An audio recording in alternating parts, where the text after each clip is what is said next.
اعوذ باللہ من الشیطان الرجیم بسم اللہ الرحمن الرحیم۔ قرآن مجید ترجمہ ہندی آسان، سورہ الانبیاء نمبر 21 آیت نمبر 59 سے 112۔ انہوں نے کہا کہ کس نے ہمارے بتوں کے ساتھ ایسا کیا ہے، بے شک وہ بڑا ظالم ہے۔ لوگوں نے کہا کہ ہم نے ایک جوان کو ان کا تذکرہ کرتے ہوئے سنا تھا جسے ابراہیم کہا جاتا ہے۔ انہوں نے کہا کہ اسے سب آدمیوں کے سامنے حاضر کرو تاکہ وہ دیکھے۔ انہوں نے کہا کہ اے ابراہیم، کیا ہمارے معبودوں کے ساتھ تم نے ایسا کیا ہے؟ ابراہیم نے کہا بلکہ ان کے اس بڑے نے ایسا کیا ہے، تو ان سے پوچھ لو اگر یہ بولتے ہوں۔ پھر انہوں نے اپنے جی میں سوچا، پھر کہنے لگے کہ حقیقت میں تم ہی ناحق پر ہو۔ پھر اپنے سروں کو جھکا لیا۔ اے ابراہیم، تم جانتے ہو کہ یہ بولتے نہیں۔ ابراہیم نے کہا کیا تم خدا کے سوا ایسی چیز کی عبادت کرتے ہو جو نہ تمہیں کوئی فائدہ پہنچا سکے اور نہ کوئی نقصان؟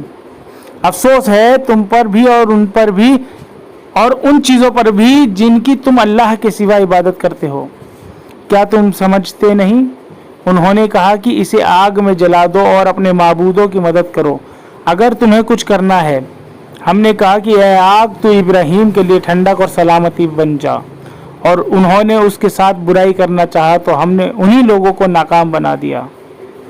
اور ہم نے اسے اور لوط کو اس زمین کی طرف نجات دے دی جس میں ہم نے دنیا والوں کے لیے برکتیں رکھی ہیں۔ اور ہم نے اسے اسحاق دیا اور مزید برآں تدھک یعقوب، اور ہم نے ان سب کو نیک بنایا اور ہم نے انہیں امام نائک بنایا جو ہمارے حکم سے رہنمائی کرتے تھے۔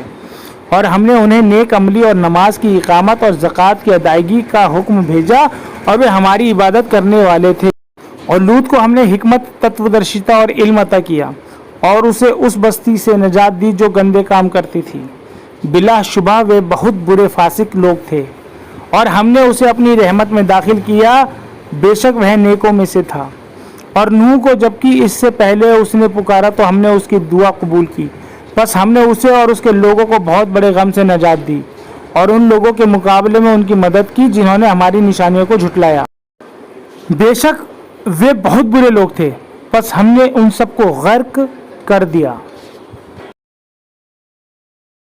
اور داؤد اور سلیمان کو جب وہ دونوں کھیت کے بارے میں فیصلہ کر رہے تھے، جبکہ اس میں کچھ لوگوں کی بکریاں رات کے وقت جا پڑیں اور ہم ان کے اس فیصلے کو دیکھ رہے تھے، بس ہم نے سلیمان کو اس کی سمجھ دے دی اور ہم نے دونوں کو حکمت، تتودرشیتا اور علم عطا کیا تھا۔ اور ہم نے داؤد کے ساتھ تابع کر دیا تھا پہاڑوں کو کہ وہ اس کے ساتھ تسبیح کرتے تھے اور پرندوں کو بھی، اور ہم ہی کرنے والے تھے۔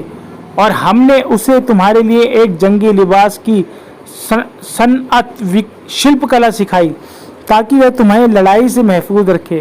تو کیا تم شکر کرنے والے ہو؟ اور ہم نے سلیمان کے لیے تیز ہوا کو مسخر وشیبھوت کر دیا جو اس کے حکم سے اس سرزمین کی طرف چلتی تھی جس میں ہم نے برکتیں رکھی ہیں۔ اور ہم ہر چیز کو جاننے والے ہیں، اور شیاطین میں سے بھی ہم نے اس کے تابع کر دیا تھا جو اس کے لیے غوطہ لگاتے تھے اور اس کے سوا دوسرے کام کرتے تھے، اور ہم انہیں سنبھالنے والے تھے۔ اور ایوب کو جبکہ اس نے اپنے رب کو پکارا کہ مجھے بیماری لگ گئی ہے اور تو سب رحم کرنے والوں سے زیادہ رحم کرنے والا ہے، تو ہم نے اس کی دعا قبول کی اور اسے جو تکلیف تھی اسے دور کر دیا۔ اور ہم نے اسے اس کا کنبہ پریوار عطا کیا اور اسی کے ساتھ اس کے برابر اور بھی اپنی طرف سے رحمت اور نصیحت عبادت کرنے والوں کے لیے۔ اور اسماعیل اور ادریس اور ذوالکفل کو، یہ سب صبر کرنے والوں میں سے تھے اور ہم نے انہیں اپنی رحمت میں داخل کیا، بے شک وہ نیک عمل کرنے والوں میں سے تھے۔ اور مچھلی والے یونس کو جبکہ وہ اپنی قوم سے برہم کرد ہو کر چلا گیا، پھر اس نے یہ سمجھا کہ ہم اسے نہ پکڑیں گے، پھر اس نے اندھیرے میں پکارا کہ تیرے سوا کوئی معبود نہیں، تو پاک ہے، بے شک میں قصوروار ہوں۔ تو ہم نے اس کی دعا قبول کی اور اسے غم سے نجات دی، اور اسی طرح ہم ایمان والوں کو نجات مکتی دیتے ہیں۔ اور زکریا کو جبکہ اس نے اپنے رب کو پکارا کہ اے میرے رب تو مجھے اکیلا نہ چھوڑ اور تو بہترین وارث ہے، تو ہم نے اس کی دعا قبول کر لیا اور اسے یحییٰ عطا کیا اور اس کی بیوی کو اس کے لیے درست کر دیا۔ یہ لوگ نیک کاموں میں دوڑتے تھے اور ہمیں امید اور خوف کے ساتھ پکارتے تھے اور ہمارے آگے جھکے ہوئے تھے۔ اور وہ خاتون جس نے اپنی ناموس استتو کو بچایا اور ہم نے اس کے اندر اپنی روح پھونک دیا اور اسے اور اس کے بیٹے کو دنیا والوں کے لیے ایک نشانی بنا دیا۔ اور یہ تمہاری امت ایک ہی امت ہے اور میں ہی تمہارا رب ہوں، تو تم میری عبادت کرو۔ اور انہوں نے اپنا دین اپنے اندر ٹکڑے ٹکڑے کر ڈالا۔ سب ہمارے پاس آنے والے ہیں، پس جو شخص نیک عمل کرے گا اور وہ ایمان والا ہوگا تو اس کی محنت کی ناقدری نہ ہوگی اور ہم اسے لکھ لیتے ہیں۔ اور جس بستی والوں کے لیے ہم نے ہلاکت مقدر کر دی ہے اس کے لیے حرام ہے کہ وہ رجوع کرے، یہاں تک کہ جب یاجوج اور ماجوج کھول دیے جائیں گے اور وہ ہر بلندی سے نکل پڑیں گے اور سچا وعدہ نزدیک آ لگے گا تو ان لوگوں کی نگاہیں پھٹی رہ جائیں گی جنہوں نے انکار کیا تھا۔ ہائے ہماری کمبختی، ہم اس سے غفلت میں پڑے رہے، بلکہ ہم ظالم تھے۔ بے شک تم اور جنہیں تم خدا کے سوا پکارتے تھے سب جہنم کا ایندھن ہے، وہیں تمہیں جانا ہے۔ اگر یہ واقعی معبود ہوتے تو اس میں نہ پڑتے اور سب اس میں ہمیشہ رہیں گے۔ اس میں ان کے لیے چلانا ہے اور وہ اس میں کچھ نہ سنیں گے۔ بے شک جن کے لیے ہماری طرف سے بھلائی کا پہلے فیصلہ ہو چکا ہے وہ اس سے دور رکھے جائیں گے، وہ اس کی آہٹ بھی نہ سنیں گے اور وہ اپنی پسندیدہ چیزوں میں ہمیشہ رہیں گے۔ انہیں بڑی گھبراہٹ غم میں نہ ڈالے گی اور فرشتے ان کا استقبال کریں گے۔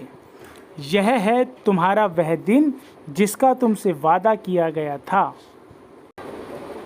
جس دن ہم آسمان کو لپیٹ دیں گے جس طرح تمار پستکا میں اوراق پنے لپیٹ دیے جاتے ہیں۔ جس طرح پہلے ہم نے تخلیق کی ابتدا کی تھی اسی طرح ہم اس کا اعادہ کریں گے۔ یہ ہمارے ذمہ وعدہ ہے اور ہم اسے کر کے رہیں گے۔ اور زبور میں ہم نصیحت کے بعد لکھ چکے ہیں کہ زمین کے وارث ہمارے نیک بندے ہوں گے۔ اس میں ایک بڑی خبر عبادت گزار لوگوں کے لیے ہے۔ اور ہم نے تمہیں تو بس دنیا والوں کے لیے رحمت بنا کر بھیجا ہے۔ کہو کہ میرے پاس جو وہی ایشوریہ وانی آتی ہے وہ یہ ہے کہ تمہارا معبود صرف ایک معبود ہے، تو کیا تم اطاعت گزار آگیاکاری بنتے ہو؟ پس اگر وہ اعراض اپیکشا کرے تو کہہ دو کہ میں تمہیں صاف طور پر اطلاع کر چکا ہوں اور میں نہیں جانتا کہ وہ چیز جس کا تم سے وعدہ کیا جا رہا ہے قریب ہے یا دور۔ بے شک وہ کھلی بات کو بھی جانتا ہے اور اس بات کو بھی جسے تم چھپاتے ہو، اور مجھے نہیں معلوم، شاید وہ تمہارے لیے امتحان ہو اور فائدہ اٹھا لینے کی ایک مہلت ہو۔ پیغمبر نے کہا کہ اے میرے رب حق کے ساتھ فیصلہ کر دے، اور ہمارا رب رحمان کرپاشیل ہے، اسی سے ہم ان باتوں پر مدد مانگتے ہیں جو تم بیان کرتے ہو۔ صدق اللہ العظیم۔